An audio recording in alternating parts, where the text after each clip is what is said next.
Hello everybody, Twitch Nitro here, and welcome back to another Minecraft video. So in this video I'm going to give you a look behind the scenes of everything that I do, working on my zombie map stuff. So in the past, I believe I've mentioned multiple times, or at least, well, there's been a couple of videos up about it, that I'm working on this Zombie Wars thing. Somebody on the Industrial Dimensions server, one of my friends, he asked me to make a sort of zombie apocalypse map based in a city, and I took a map created by somebody else, and then I roughly applied, I might add, the zombie mechanics to it to turn the city into a zombie apocalypse. Since then, I've been kind of inspired by the idea, and I want to improve upon it.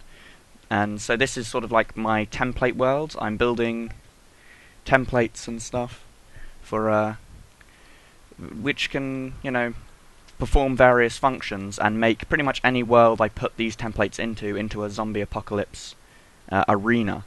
The Zombie Wars game works by, there are sort of like, you start off as a human player, and you then get teleported into this world where there's various zombies, and obviously the zombies kill off players, and as players die they become zombie players, and then the zombie players have special powers and wreak havoc upon those poor souls that are actually still alive.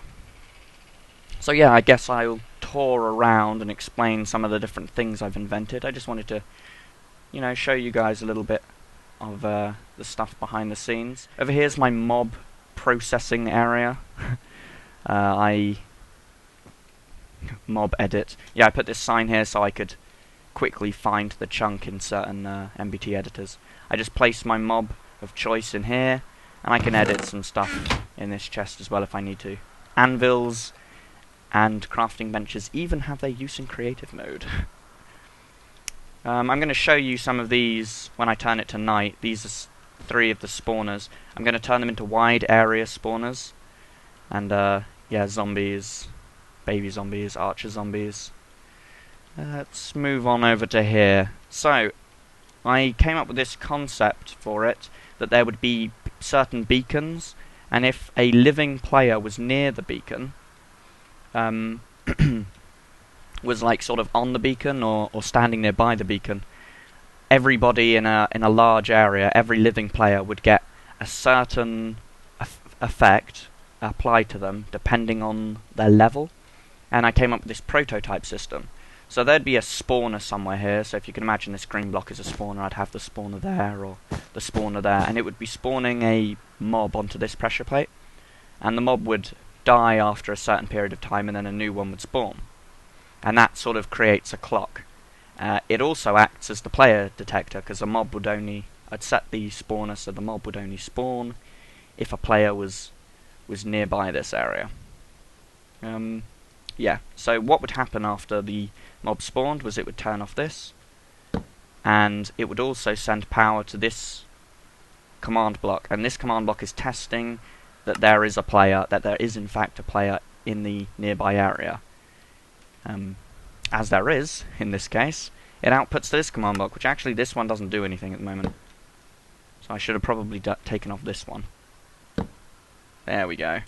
And now I'm getting the regeneration effect. But I'm only getting it once because the clock isn't running. As I said, if there was a thing on here, I would constantly receive the effect. I actually have to put that on, I think. There we go. Regeneration 2. Sorry. Got a bit of a cough, actually. So this is the thing that does it. It's the command for an effect, and I can set it to a level by just typing in sort of what level I want by adding that piece of code. And so that'll work on level 20s. I haven't fully tested that out yet, but it should work fine. And that's why I have 2 sides.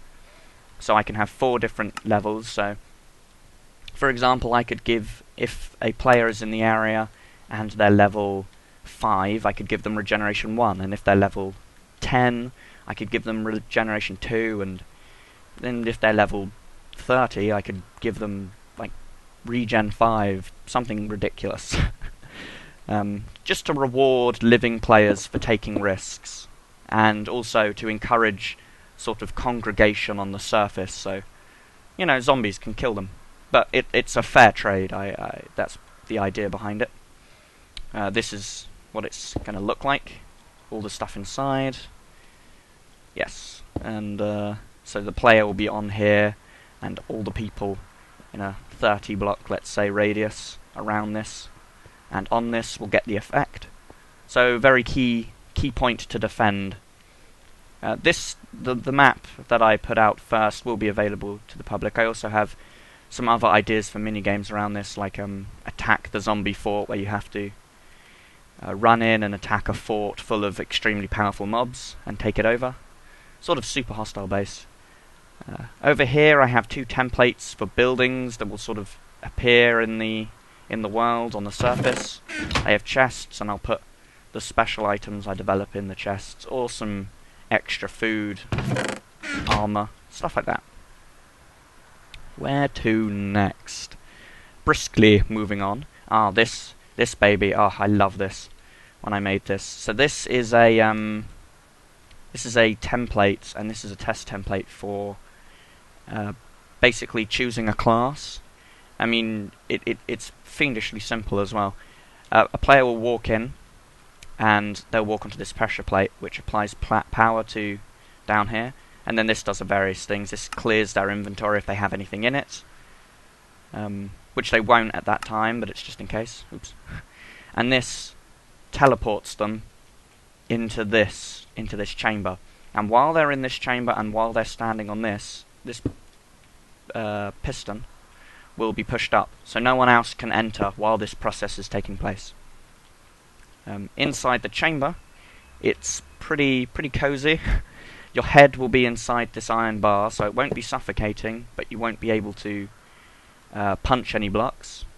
Also, if you're inside one of these, you're probably going to have mining fatigue. I'll get onto that later. So you won't be able to break anything anyway. And then there are room for 4 dispensers / droppers. The design can be modified to allow more, like up here, if needs be must. But usually you don't need that, and that can give the player special items that I can't just give them with command blocks. Such as this fish. Slap a zombie. Because the fish is the greatest weapon against a zombie, naturally. While they're in this, a command will be sent to various command blocks underneath that will give them effects and class-dependent things. And then the last thing that happens on the maximum delay is they're teleported to some other location. So I can actually test it on this. There's armor and stuff. I have stuff in my inventory, and if I fly into here, you'll hear the piston fire and boop. And yep, that 1, 2, 3, 4 was all of these command blocks going off. I now have no items, but I have been given armaments by this machine, and I was teleported out of the this by this block. This is experimental. I don't know if I'll actually use it. This is a place where players can purchase pre-game items, so living players can, before they randomly spawn upon the surface of whatever doom they're at, they can purchase things from various shops. I haven't made the shops yet. Sort of starting items, so players will be given a certain amount of diamonds, and they can purchase a couple of items to start off with to help them against the horde. I might just give all players some starting items in the default version, but it's a nice little idea. I have to actually tidy this up. This should be in this chunk, and this should be moved over. And this is the player spawn. When they join the world, they'll be automatically teleported inside here. I was thinking of a sort of... When designing this, I was sort of thinking like it would be really nice, overly pleasant, sort of, baby angels with halos kind of style to it. So it's all nice and very clean. It actually kind of freaks me out a little.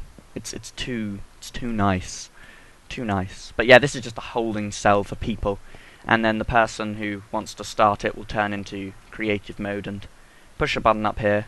I haven't worked out the general things.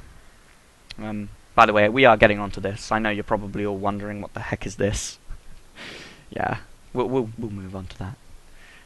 This over here, I'm moving through it quickly because while it doesn't look like a lot, there's a lot of stuff here. This over here is quite nice. Once they spawn into the world, their spawn point, all player spawn points, all living players, will be set into this tube. And if they die, they obviously spawn in here. They fall to the pressure plate. They get added to the zombies. There's a message that says that they've become a flesh eater, and relative to their position, there's a lot of this because it's meant to be you're meant to be able to just drag it and drop it into any world and change very few command blocks to make it easier for me to actually, make maps. I can focus on the design of the map and not the function because I pre-built the function in all of these schematics. Yeah, so this teleports them relative to their position, and it actually teleports them into this cell. This cell has a few more things added to them. When they teleport into this cell, their inventory is cleared, their spawn point is set to this cell, so they'll never spawn here again. They spawn in here every time they die.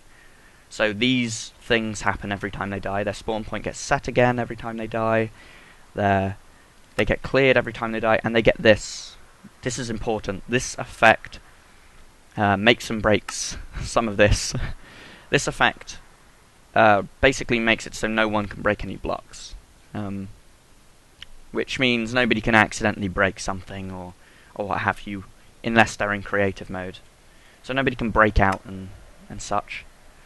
And this teleports them. This will be changed to a relative position. For now I have it teleported into this Goliath of a thing, and this is actually the zombie spawn, selector zone. Actually, if we fall into this, we can test it. Although I'll fall into this to show the actual whole thing.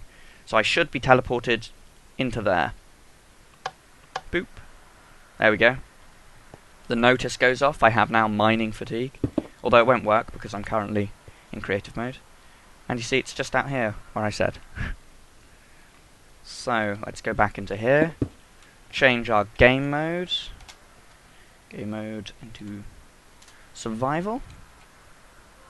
We have mining fatigue. We have this cobblestone. We wouldn't actually have this cobblestone. And now I can't break anything. Can't muck anything up in here. Which is good. The only thing I have to fix is stuff with the undead miner. So these are the classes. These are the different classes you can pick. And I'll probably rush through them in a second. With some cuts showing you each one. So let's go into the tank zombie first to show you how the process goes. This is the same system as I showed off over there. Boop.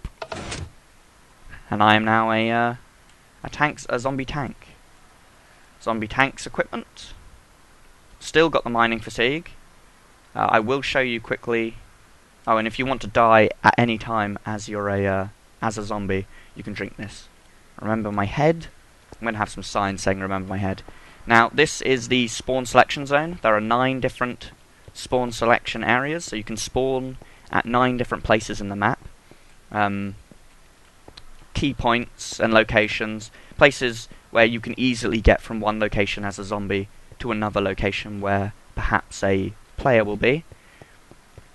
These will have maps showing the local area of the place you're spawning at. The maps will only be about 100 by, about 256 by 256 is the maximum. When you step on these pressure plates, you get teleported into a second cell that removes your mining fatigue, and then I have it at the moment just teleporting me out, which is actually quite painful.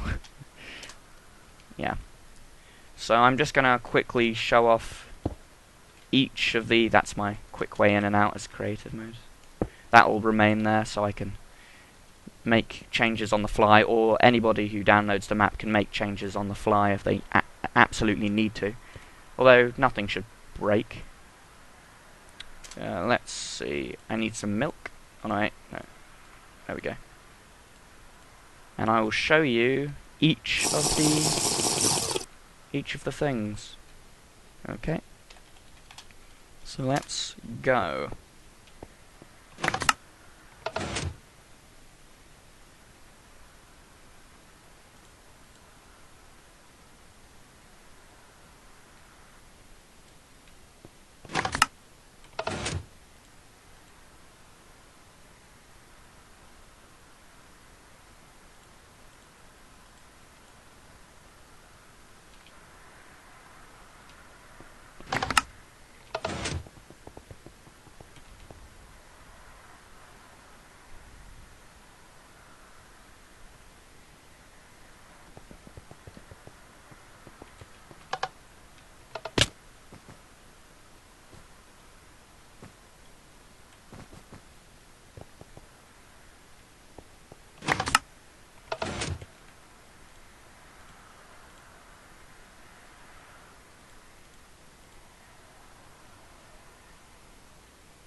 Okay, so that was all of the classes. Just a quick preview of how some of them work. I particularly like the Infection Scout.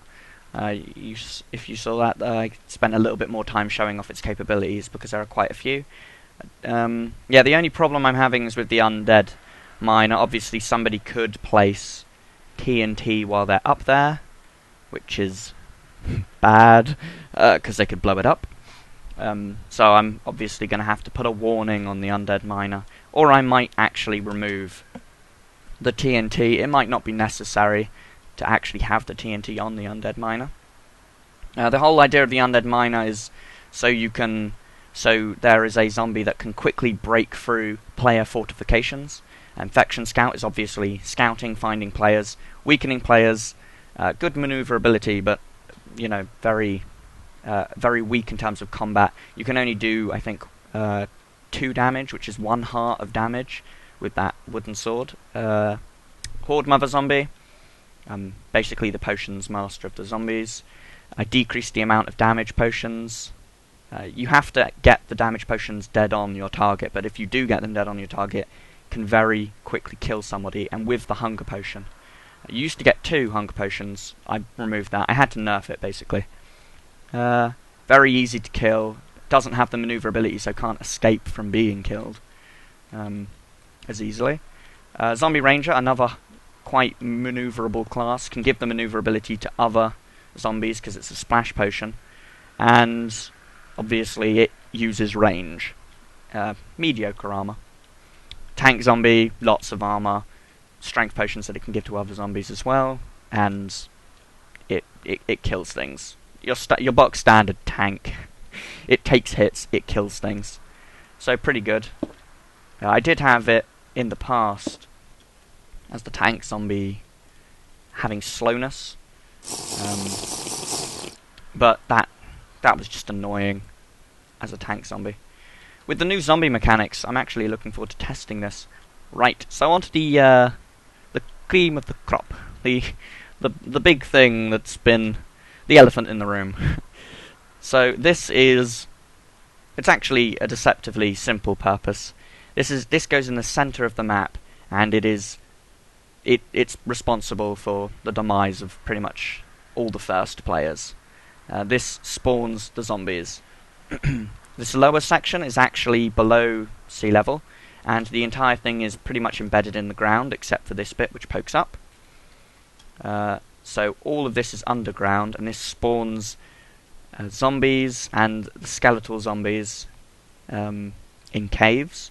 And then this bit up here is the sky spawning bit. This spawns zombies that fall down and don't die because they have resistance when they first spawn. This spawns normal zombies, and it spawns spawner minecarts for baby zombies, so you have to take care of those spawner minecarts for baby zombies quite quickly. Obviously there's going to be a limited amount of spawner minecarts that are allowed, and a limited amount of zombies, because the zombie pathfinding currently causes lag. I might make it so these zombies have less than the standard for pathfinding. I'll probably reduce it to 30 blocks. Or 25 blocks instead of the 40. Alright, so that's showing off everything I've made so far. I hope you're still with me. I know some of you will be, but yeah, I hope you're still with me. And now we can look at some of the nicer, well, not nicer, some of the mobs. Let's test these guys out. I don't actually know, because I haven't tested it since the change to 1.6. I don't actually know if this will, if they will work as intended, because the adding of mob attributes and stuff changed quite a lot of things. Babies seem to be working. Skeletons seem okay. Well, not skeletons, sorry, zombie archers. This is the best way I could think of adding in a zombie archer. They don't burn in daytime either, so, but they spawn undergrounds to make it a little bit fairer. I can't see any ones with enchanted bows. I did make it so there were a couple. I'll look into that afterwards. So these are the baby zombies. Baby zombies actually don't drop anything they're holding, ever. So if you die and a baby zombie picks up your stuff, because they can do that now, then you're not getting that stuff back. Because if you kill the baby zombie, it will not drop it. No mercy. And then these are the standard zombies. Level 4, the hardest one. It's got Thorn's armor. The level 3 is pretty much the same as the level 4, but doesn't have the armor. A bit noisy over here, isn't it? Ugh. Now I said that I was going to show you some of the things I absolutely love doing when I can't be bothered to. When I can't be bothered, or I'm in a mood, I like to come here and relax and do stuff like this. That is so creepy. That is creepy. And that is loud. Deceptively loud. I think they got louder once they caught the taste of blood. Oh god, these guys are weird. Like, just look how they swarm. It's just, oh god. Oh. Okay, so this will be the last thing I do in this episode. I think I'm just showing off because it's hilarious. I find it hilarious. It's probably way less hilarious than I think it is, but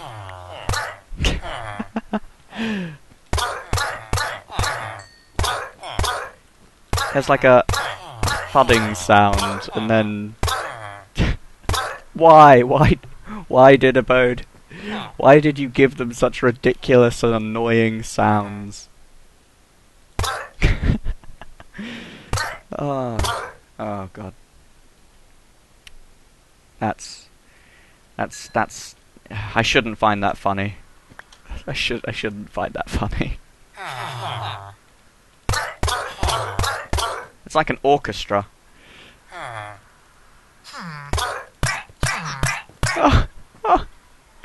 Oh, that's weird. Okay, so yeah, to end the episode, I just want to say I hope you have enjoyed this episode. I'm trying to put out a video at least once every 2 days as part of my new schedule, and I hope I hold to that. I hope you enjoy the extra frequency, and I will see you all in the next episode. Don't forget to leave a like if you enjoyed. So yeah, I'll see you next time, hopefully when I have a working map. I'll show you a working map next time. Oh, and I'm also probably starting a new series in Minecraft, so keep an eye out for that. Okay, so, bye everybody.